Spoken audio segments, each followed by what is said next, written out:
Esther, you mentioned mistakes earlier that you also share, your mistakes with your community, with your audiences. Can you share some of them with us, if probably one, right? So our viewers and listeners can also even learn.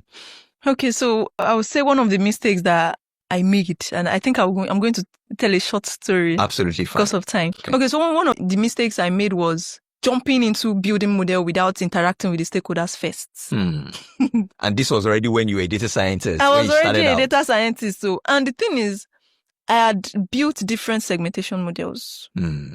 So this time around, when he told me that, okay, Esther, we want to build a segmentation model for the cards department, I was like, okay, sir.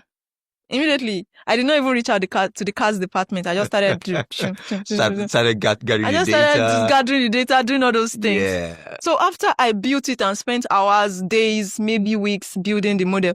So Lamo was like, Esther, no, I don't want this. These features are too small. I want more features. You're just giving me 36 features or this. We do it. So I had to start all over again. So this time around, I said, what will I do? So I had to now reach out to somebody in the cards department. So I reached out to her. I said, okay, I'm trying to build a particular model. So she had to now tell me her pain points. I understood whatever thing so it was then after I interacted with her that I had to now. So number one thing is don't start building models. Don't just start creating models, creating solutions. Don't work in isolation. You are supposed to co-create with the stakeholders, the people right? That would use your Thank outputs. You. So understand their pain points, listen to them. What are their needs? What do they want? So it is after then you will now start doing. Then the second one is then, like I said, I was just learning technical skills. I was supposed to learn how to tell stories with data. So it's not just about writing codes, not just about writing scripts. Learn how to tell your stories. Learn how to defend whatever output you have. Learn how to talk with non-technical terms. So you're not just bombarding them with the models, the algorithm that you've built and all those things. You are telling them the simplest way that they can understand and make use of the solution that you've built. Okay. So another thing I would like to say is that ensure that your data is clean. Because most organizations have data quality issues. Yeah. And like I said before, garbage in, garbage out. Whatever you feed into your model.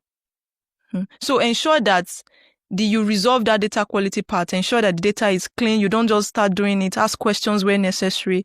And these are the things that you need to ensure that. That's really incredible. You mentioned telling stories with data to even a non-technical person. How then can a non-technical person use data to make decisions? Okay.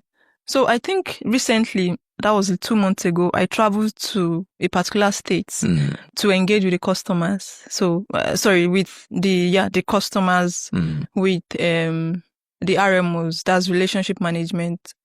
Officers, thank you. So we interacted with them and I showed them how, because they are not technical guys.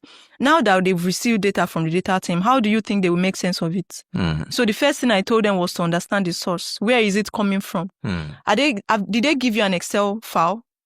Did they give you dashboard? So what exactly is the source of that data? So now that you've understood the data, what are the metrics? Am I trying to look at the number of transacting customers that I've onboarded?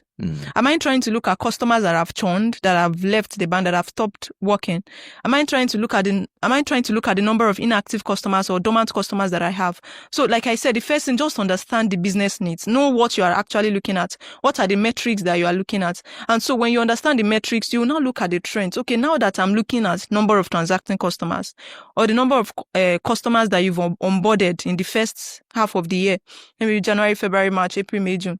Now I'm not trying to understand it. Okay, is there an upward trend? Is there a downward trend? Is it declining? Is the number of customers using our platform, are they increasing? Are they decreasing? You understand? Are the customers increasing? Are the customers reducing? And then you are trying to, so understanding that would help you, the first thing. And then the second thing would be to check the trends, know whether it's increasing. And then after knowing that, then you can now make your decision. So you don't just understand what has happened. You are also taking action with whatever thing that you've seen, with the insights you've seen. So it is not complicated. It is not hard. So it's just for you to know those simple tools that you can use to analyze your data, to check the trends. You can use Excel. You can use it to analyze your data. We have pivot table. We have all those things. And then you can also just There is also Copilot. Not everybody has access to it, but Copilot has been embedded into different Microsoft products. Thank you. Like Excel, you can easily just type and tell it, help me to do this one, and sharply it will come out. Awesome. That's where I'm saying you need to constantly learn. When you are ignorant of all these tools, you will become irrelevant, or you will waste time. Yeah. Someone that understand this thing might, if just take 30 minutes, you will not take like 30 days to do the one simple thing. Yeah. So that's why that is really what would then take your job, because there's somebody that is more efficient than you are. Yeah. Things around promotions, getting new jobs and a couple of things like that. Thank you very much, Esther.